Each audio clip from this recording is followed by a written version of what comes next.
Seringkali kebaikan Allah itu kita pandang dari sudutnya yang materi. Allah itu baik kalau kita punya harta yang banyak, tanah yang luas, pabrik yang di mana-mana. Sementara kalau cuma sekadar itu kebaikan Allah, terlalu sedikit orang yang mendapatkannya. Padahal kebaikan Allah tidak pernah berhenti dan meliputi seluruh makhluk yang hidup ini.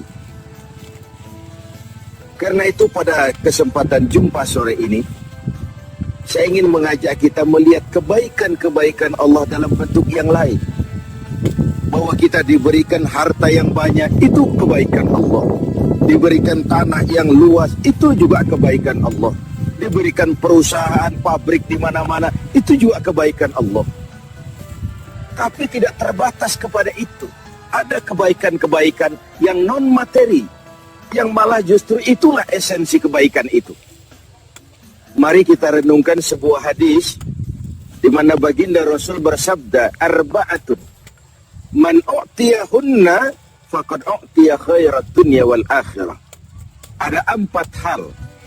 Siapa yang oleh Allah diberikan keempat hal ini, sungguh dia telah diberikan kebaikan dunia dan sekaligus kebaikan akhirat.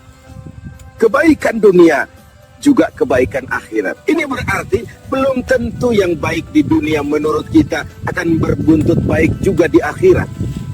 Tapi orang yang diberikan 4 hal ini, dia sungguh diberikan kebaikan dunia dan juga kebaikan akhirat nanti. Apa 4 perkara ini? Yang pertama, qalban syakir. Orang yang oleh Allah diberikan hati yang pandai bersyukur. Ada ungkapan, my heart is my home. Hatiku adalah rumahku. Kalau luas hati, rumah yang kecil besar rasanya. Kalau sempit hati, rumah yang besar pun kecil jadinya. Kalau hati sempit, rumah pun kecil, kiamat namanya. Orang yang hatinya pandai bersyukur, bisa mensyukuri nikmat. Dan dengan dia bersyukur, semakin bertambah nikmat itu kepadanya. Banyak orang kaya harta, tapi miskin hati. Ini gejala zaman kita sekarang.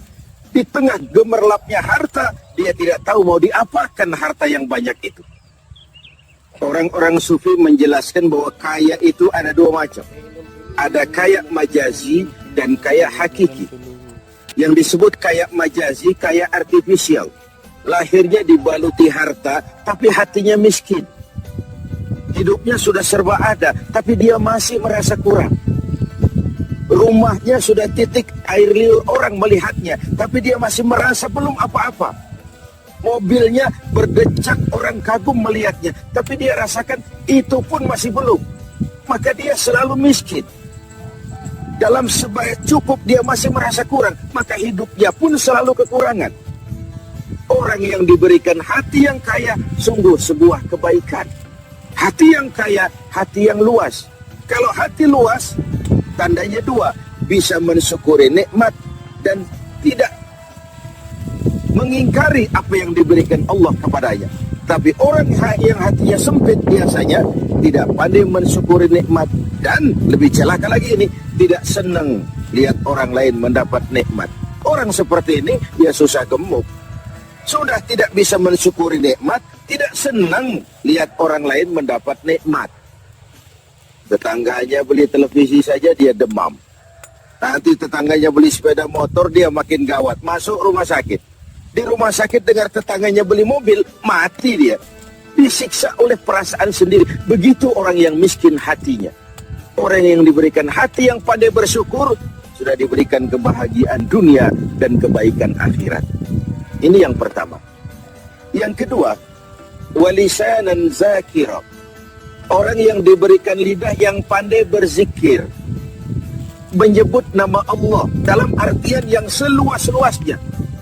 Tasbih ya zikir, tahmid ya zikir, tahlil ya zikir. Tapi ada fenomena lain. Melihat apapun yang mengagumkan, dia kembali kepada Sang Maha Pencipta. Itu pun zikir. Melihat semesta jagat raya, melihat bintang gemintang bertaburan di angkasa, melihat lautan luas terhampar biru membentang, melihat gunung tinggi menjulang ke angkasa, semuanya mengingatkan dia kepada Allah. Itu pun zikir. Diberikan lidah yang pandai berzikir, mengingat Allah dalam segala keadaan. Dan bukankah Islam mengajarkan seperti itu?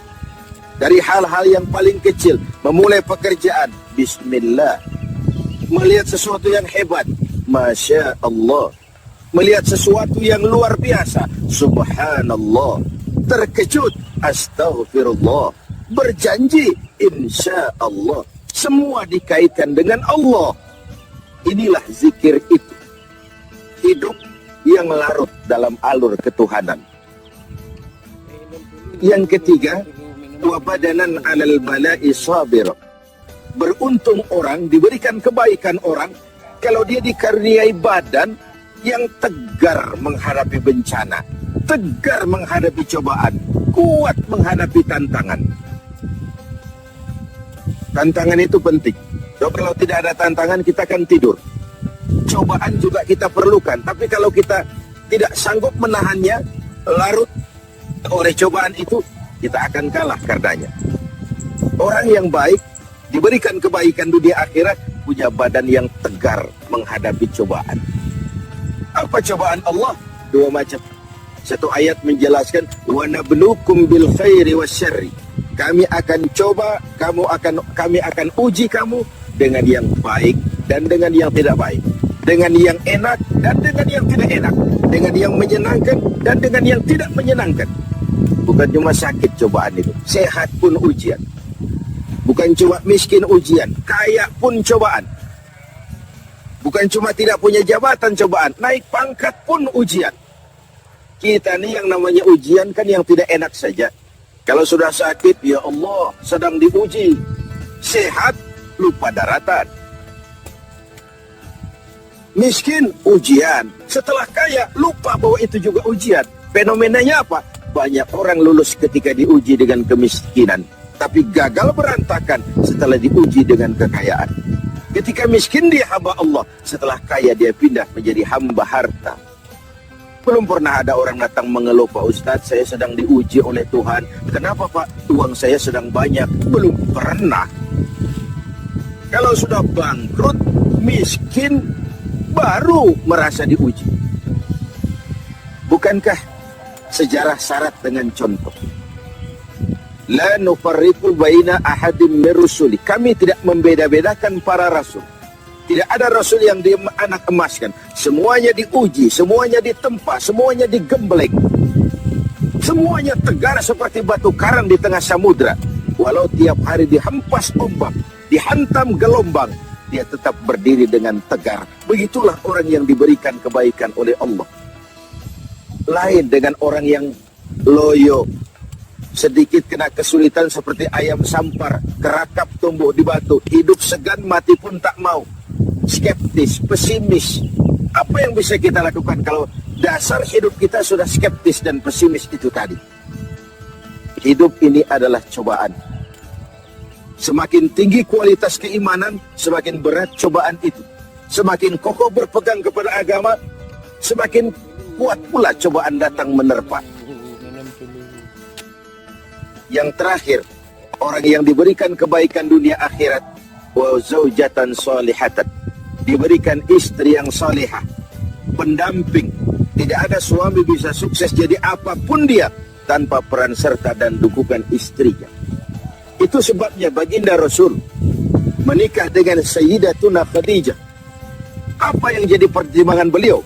Mengawini seorang janda yang umurnya 15 tahun lebih tua pula dari beliau. Kalau sekadar memperturutkan hawa nafsu, mestinya tidak Khadijah yang dipilih oleh baginda Rasul. Mestinya, kalau istilah kita sekarang cari ABG saja. Tapi jelas baginda Rasul bukan cuma sekedar mencari istri, beliau mencari seorang pendamping. Apa bedanya ini? Tiap perempuan bisa jadi istri, memang, tapi tidak tiap istri bisa jadi pendamping. Itu dibuktikan dalam sejarah. Orang lain belum beriman, Khadijah iman. Orang lain memusuhi Nabi, Khadijah mengorbankan hartanya untuk membantu perjuangan Nabi. Saat Nabi terkena kesulitan, Khadijah tampil jadi penghibur. Khadijah tampil jadi pembela. Ketika pertama kali berhadapan dengan malaikat Jibril menyampaikan wahyu, Rasulullah gemetar seperti orang demam. Kembali ke rumah, "Zammiluni ya Khadijah, selimuti saya Khadijah, selimuti." Kenapa bang? Barusan turun Jibril, dia katakan begini, saya khawatir Khadijah. Khadijah mengerti suaminya semua mengalami semacam frozen emotional attitude. Sebagai istri yang bijak, pendamping yang baik, beliau tampil, "Kalla ma yukhzikallahu abada." Jangan khawatir bang, Allah tidak akan menyusahkan abang untuk selamanya. Tenanglah. Rumah tangga adalah awal kesuksesan kita di tempat lain.